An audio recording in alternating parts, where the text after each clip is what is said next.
The soldier walked in carrying his dog, like it was the most natural thing in the world. One arm under the animal's haunches, the other pressed hard against a wound that had soaked through 2 layers of field dressing and was still going. Nurse Elaine Darrow saw them from the far end of the trauma bay and felt her stomach drop before her brain caught up with what she was seeing. The dog was a Belgian Malinois, maybe 70 pounds, ears flat against his skull, tongue lolling.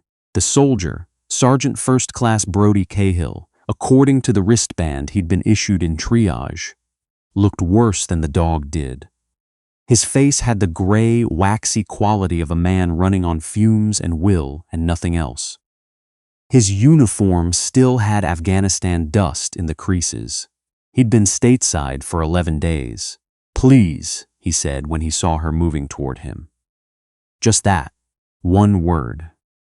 Elaine had done 2 years as a combat medic attached to the 101st before she became a nurse.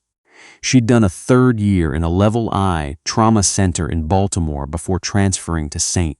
Clements Regional Medical Center in rural Virginia because she was tired, because her knees hurt, because she wanted somewhere quieter. She had seen men beg before, not weak men, not cowards, but strong men at the very end of what strength could do. That was what Cahill's face looked like. She reached for the dog without thinking about it. "Bay 3, she said. "Come on." That was where everything started. His name was Rex. Cahill told her that while she was cutting away the field dressing with trauma shears, her hands already moving through the assessment. Rex had been assigned to Cahill's unit 3 years ago as an IED detection dog. They'd done 2 deployments together. Last week at a veterans community event outside of Roanoke, Rex had stepped between Cahill and a man who turned violent. The dog had taken a deep laceration across his left flank. Not a bullet, just a broken bottle wielded with enough force and spite to open muscle tissue, and Cahill had packed it and driven straight to the nearest facility he could find, which happened to be St. Clements. He had not called ahead. He had not checked whether St. Clements treated animals. He had simply driven until he couldn't anymore and then walked through the door. Elaine found the wound and exhaled through her nose. Deep but clean. No organs involved. The bleeding was heavy but manageable. Rex lay completely still on the exam table, his dark eyes fixed on Cahill with a focus that looked almost human. "I need a suture kit," Elaine said, turning toward the door. "And I need someone to get Dr. Mahon if he's still in the building." That was when Director Holt walked in. Patricia Holt had been the administrative director of St. Clements for 6 years. She was not a doctor. She was not a nurse. She had an MBA from the University of Richmond and a philosophy of hospital management that prioritized liability reduction above almost everything else. She was a small woman with careful posture and reading glasses.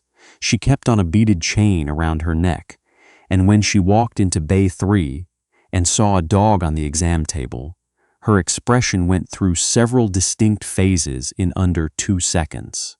Surprise, recognition, anger. "What," she said, "is this?" Elaine did not turn around. She was applying direct pressure to Rex's flank with a sterile pad, and she was not going to stop doing that to have a conversation. "This is a patient who needs sutures," she said. "That is a dog." "Yes. This is a human medical facility, Darrow." Holt's voice had taken on the particular quality it got when she was constructing an argument she considered irrefutable. Elaine had heard it before, in budget meetings, in staffing disputes, in the 2 occasions when she'd filed formal complaints about unsafe nurse-to-patient ratios. "We are not licensed to treat animals. We do not have the equipment, the medications, or the legal authorization." "I have the equipment." Elaine pressed harder. Rex made a small sound, low in his throat. Cahill put his hand on the dog's head, and Rex went quiet. I have the training, and I have a patient who will go into shock in the next 20 minutes if someone doesn't close this wound. He is not a patient. He is an animal. And you need to remove him from this bay immediately. Elaine turned around then. She looked at Holt for a moment. She looked at Cahill, who had gone very still, who was watching her with the same concentrated attention Rex had been watching him with. She thought about a night in Kandahar province when a vehicle hit an IED and she'd spent 45 minutes in a ditch, keeping a 19-year-old private from bleeding out with nothing but her hands and a compression bandage and a piece of a shoelace. She thought about what it felt like to make a decision in the dark with no good options. She'd gotten pretty good at that. With respect, Patricia, she said, I'm going to need you to let me work. Holt's face changed. It was a small change, a tightening around the eyes, a compression of the lips. But Elaine had learned to read administrative anger in all its gradations, and what she was reading now was not irritation. It was something colder, something that had made a decision. Darrow. Holt reached into the bay and put her hand on Elaine's arm. Not hard, just present. Just there. I need you to step away from that table. Elaine looked at the hand on her arm. Cahill made a sound. Don't, he said softly. Not to Elaine. To Holt. His voice was quiet and very serious, the way voices get when a person has stopped being angry and moved into something steadier. Please don't do that. Holt removed her hand. Sergeant, he's a service animal, Cahill said. He's a retired military working dog. He has federal protections under the National Defense Authorization Act. He has VA documentation. He has a service number. His jaw worked. He has a service number, and I have had him for 3 years, and he just saved my life last week, and I am asking you to let her help him. The bay was very quiet. Outside, somewhere in the corridor, a monitor beeped 3 times and stopped. The answer is no, Holt said. And if you continue to interfere with hospital policy, Sergeant, I will have security remove you as well. She turned to Elaine. You have 5 minutes to transfer this animal to an appropriate facility, or I will be suspending you pending a formal review. She walked out. Elaine looked at Cahill. Cahill looked at her. Rex's breathing had gone shallow. Suture kit, Elaine said. Now. She worked fast. The kit was in the cabinet to her left, and she had it open in under a minute. Hands already in gloves.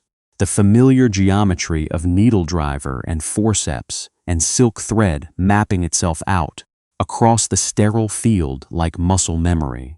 She'd sutured under worse conditions than this.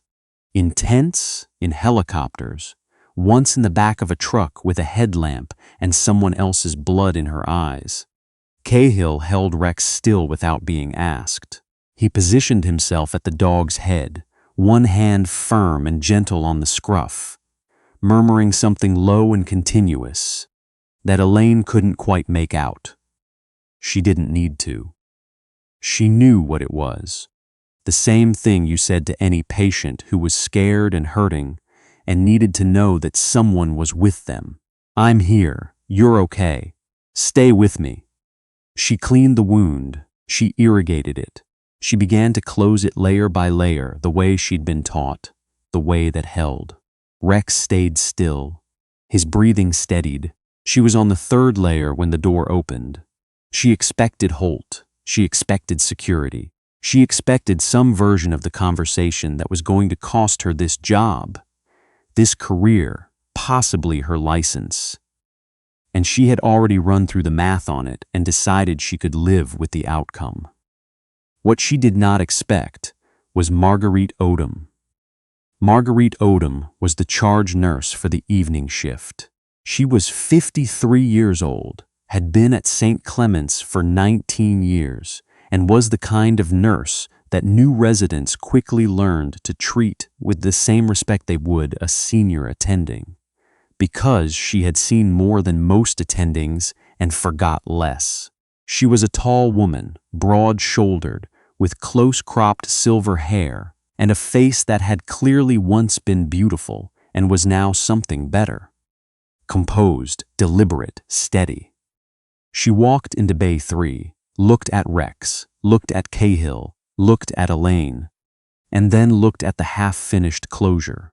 "How's the tension on that last layer?" she said. Elaine blinked. "A little loose on the left edge. Adjust before you go. You'll regret it if you don't." Odom pulled on a pair of gloves and moved to Rex's other side, positioning herself opposite Cahill. "Sergeant, I'm going to need you to hold pressure here while she works. Just like this. Don't let go." Cahill nodded. "What are you doing?" Elaine said. Odom looked at her. There was something in her expression that was not quite a smile, more like the acknowledgement of a fact they both already knew. "My job," she said. They finished the closure at 9:47 in the evening. It was clean. It held. Rex's vitals had stabilized, and he was looking around the bay with the cautious alertness of an animal who has been hurt and is reassessing the situation. Cahill sat in a chair beside the table with his hand on the dog's back, and for the first time since walking through the door, he looked like a man who might be able to breathe. "He'll need antibiotics," Elaine said. "I can write down what he needs and the dosage. Your vet can confirm. But the wound itself is clean and the closure is solid. Keep it dry for 10 days. Watch for fever, watch for swelling, watch for him stopping eating." She paused. "He's going to be fine." Cahill looked at her. His eyes were red around the rims. He'd been awake a long time. "Thank you," he said. It was such a simple thing. People said it every day in hospitals, sometimes reflexively, sometimes not meaning it, sometimes as a formality. When Cahill said it, it meant something different. It had the weight of a thing that had almost not happened. "Don't thank me yet," Elaine said. Holt was waiting in the corridor. She was standing with her arms crossed and her reading glasses up on her forehead and the particular expression of a person who has decided what is going to happen next and is waiting for the ceremony of it. Beside her stood Kevin Reardon from hospital security. Mid-30s, built like a safe, personally decent, professionally obligated. He did not look happy to be there. Beside him stood a woman Elaine had never seen before. She was maybe 40, in civilian clothes, dark slacks, a gray fleece, with the kind of posture that certain people carry without thinking about it. Not aggressive, just organized, just absolutely certain of where every part of her body was in space at all times. She had a lanyard around her neck with a badge Elaine couldn't read from this distance. Elaine stopped. Holt drew herself up. "Darrow, I need you to surrender your badge, Patricia," Odom said. "This doesn't concern you, Marguerite. I believe it does. You treated an animal in a human medical facility," Holt said, looking at Elaine. "You violated protocol, you disregarded a direct administrative instruction, and you potentially exposed this hospital to significant liability. Your employment is suspended pending review, effective immediately." The corridor was quiet. 2 other nurses had appeared at the far end, watching. A resident in scrubs stood near the supply room with a tablet in his hand, not moving. Elaine held Holt's gaze. She did not apologize. She was not going to apologize. "I treated a service animal belonging to a decorated veteran," she said, "who asked for help and who received it. I used my own training, my own judgment, and supplies that were within normal clinical parameters. I documented everything. If there is a review, I'll participate in it." "There will be a review," Holt said, "and its outcome is not likely to favor you. I understand. A beat. The woman in the gray fleece stepped forward. Her name was Colonel Diane Achterberg. Retired, she said.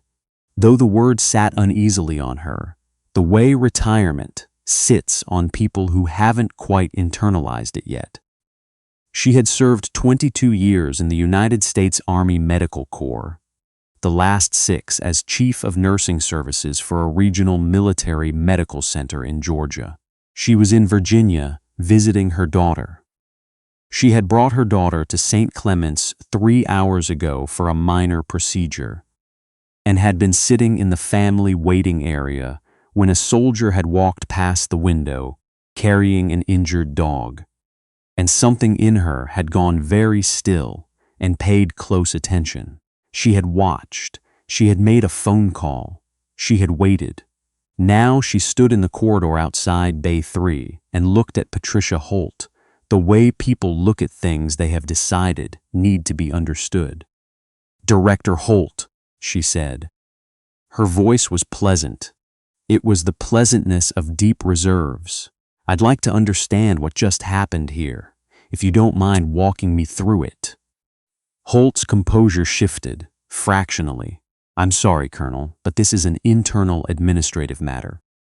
Rex is a retired military working dog, MWD certification number K741, veteran of 2 combat deployments, awarded a unit citation in 2021, Achterberg said, as if Holt hadn't spoken.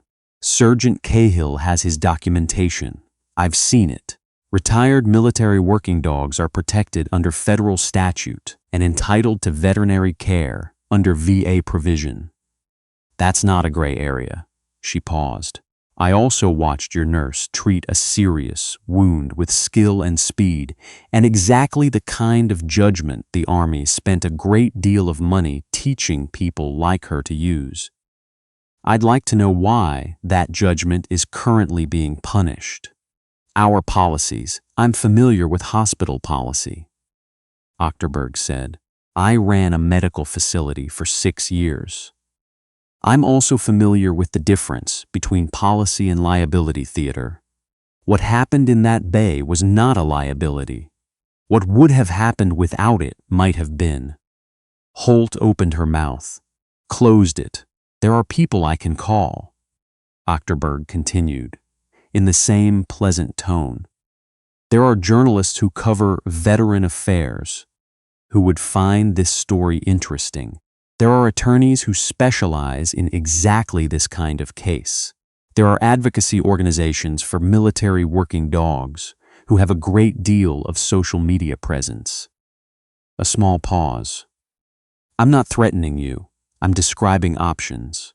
The option I would prefer, the option that is best for everyone in this hallway, is the one where Nurse Darrow keeps her badge and her position, and Sergeant Cahill goes home with his dog, and we all have a better night than this one started out being." The corridor was completely silent. Kevin Reardon from security was looking at a spot on the floor approximately 4 feet in front of him and clearly wished he were somewhere else entirely. Holt took a breath. She took another one. Her hand went to her reading glasses, adjusted them on their chain, lowered again. Elaine watched her and thought about the night in Kandahar, the ditch, the dark, the compression bandage, the 19-year-old private who had made it. She thought about all the small moments that hinge on whether someone decides to be large or small, whether they let the policy win or let the person win. She thought about how many times she had been the person in the ditch, and how many times she had been the one holding the bandage, and how rarely she had been the one who got to watch someone else make the call. "The suspension," Holt said carefully, "was issued before I had complete information about the status of the animal in question." Odom made a sound that was not quite a laugh.